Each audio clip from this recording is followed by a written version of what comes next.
Hello, my name is Coy. I'm here with Parker, Hannah, and Ron from our Theology 101 podcast. Our topic for this podcast is the man Abbot Suger of France. Today we will be discussing Suger's life, his major works, his critical ideas. In addition, we will also discuss some historical context of Suger's time, and we will also mention some of Suger's ideas on cosmology. The Abbey of St. Denis was a major part in the life of Abbot Suger. He centered the better half of his life focusing on the improvement of the church.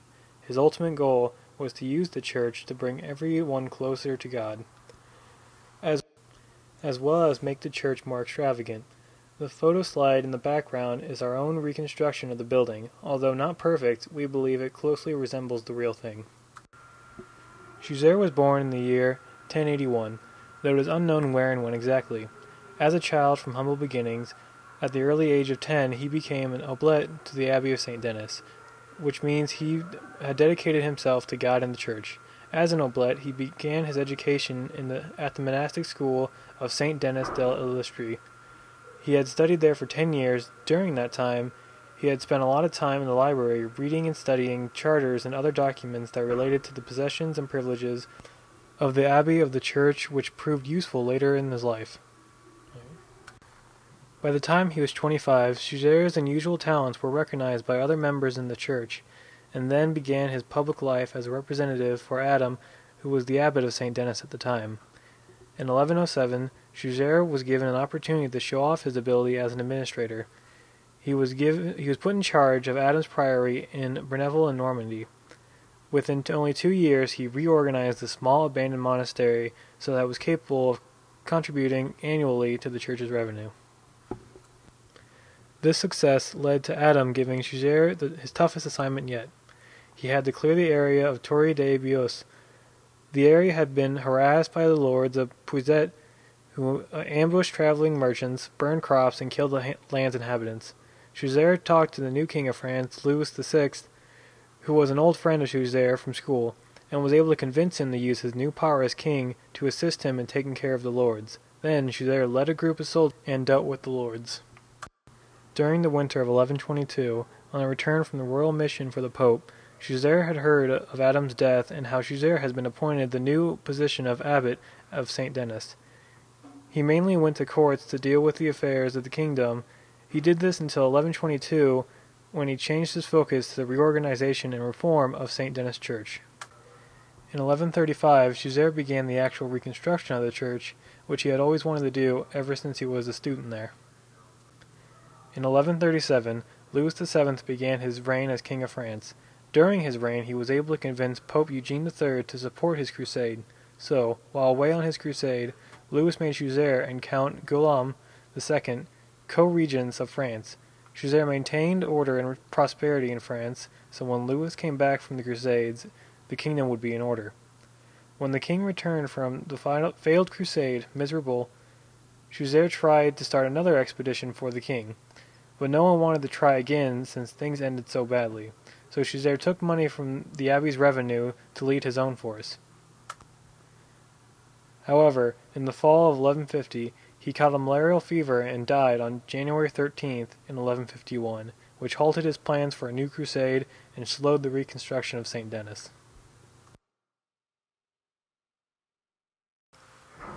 Suger was born into a time called the 12th century Renaissance. This was a time of renewal and innovation, particularly in the areas of architecture, religion, and literature.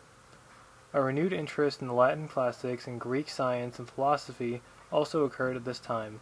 The way of thinking began to broaden as a result. The first European universities were started. The Second Crusades also were taking place during Suger's lifetime. The crusade was declared by Pope Eugene III in response to the fall of the county of Edis to Islamic forces. The Pope still held a great amount of control over Europe. Because of this, many kings and rulers were very devoted to the Pope. His devotion to the Pope caused King Louis VII of France to leave France and lead his troops into battle, making Suger. During this time period, religion used restructuring and restoration to gain inspiration. The secular side of society drew from this sense of renewal from the Church and implemented this idea into text of the day. Instead of looking to the past for guidance, reformers began to look towards the future. There started to be an acceptance of modification and improvement in society rather than having these ideas rejected. Churches were being repaired all across Europe. Main idea of teaching and reform switched from personal religious intervention to creating visual representations of these teachings within the church itself, such as stained glass and statues. Saint Bernard, however, was opposed to Suger's ornate renovation of Saint Denis. He believed that expensive items should not be put into the church. "What has gold to do in the sanctuary?" said Saint Bernard. Suger was very influential. He had many lasting effects on the history of Christianity. He believed that the church should be modeled after the heavens. He thought that the architecture of the church should be used to depict the heavens. He believed that faith in physical things could transport oneself to the higher state. Therefore, if one were to obtain precious jewels, they would bring the person closer to God. It was this multimedia creation that transported the abbot to some strange region of the universe, which neither existed entirely in the slime of the earth, nor entirely in the purity of heaven. The Abbot Suger also believed that there was a reciprocal relationship between the celestial and the terrestrial in art. He believed that art should be made in honor of God and the saints, and it should be supported with various signs of celestial encouragement. Suger had extravagant taste, and he used his taste to honor God. His love for beautiful gems and artwork was made apparent within the church. He had the advice of never leaving walls bare. He believed that you should use all the available space to represent stories. In the words of Suger, "The loveliness of the many-colored gems has called me away from external cares, and worthy meditation has induced me to reflect, transferring that which is material to that which is immaterial." The ideas of Abbot Suger were radical for his time. He gave birth to Gothic architecture, leading to creations that were once thought impossible. Suger believed that architecture should open up space and allow light to flow in. Light was believed to be closely connected to the divine, and the main goal of the remodeling of the Abbey St. Denis was to let in as much light as possible. The dull mind rises to the truth through that which is material, and in seeing this light is resurrected from its former submission. Suger made a building that mirrors the structures of the heavens with a combination of light, stained glass, jewels, and precious metals. This transported the human spirit to higher levels and attempted to create the closest thing to heaven on earth. The church was believed to be partially in heaven and on earth. This would truly make it the closest thing to heaven on earth. His ideas and demand for such a building pushed traditional engineering and architecture to its limits. New techniques had to be tried and made. This led to engineering innovations such as the flying buttress and the pointed arch. Suger wrote a panegyric for Louis VI of France. A panegyric is a written verse that gives praise to a person, and that is exactly what it did. The panegyric was in honor of Louis VI of France.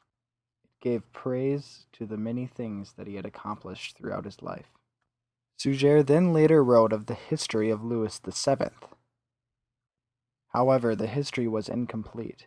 It had parts of the life of Louis VII missing from it. Suger, on the other hand, was more inclined to write about the Abbey of St. Denis. He wrote of all the improvements that he had made to the church. It also described of the treasures that were within the Abbey of St. Denis, thanks to himself. Within the writing, it described the remodeling done to the church, the night and day transformation. It was completely revolutionary to his time. Well, that's all we have for today. We hope you have gained some useful knowledge from our podcast. Please join us next time. And from all of us here, thanks for listening.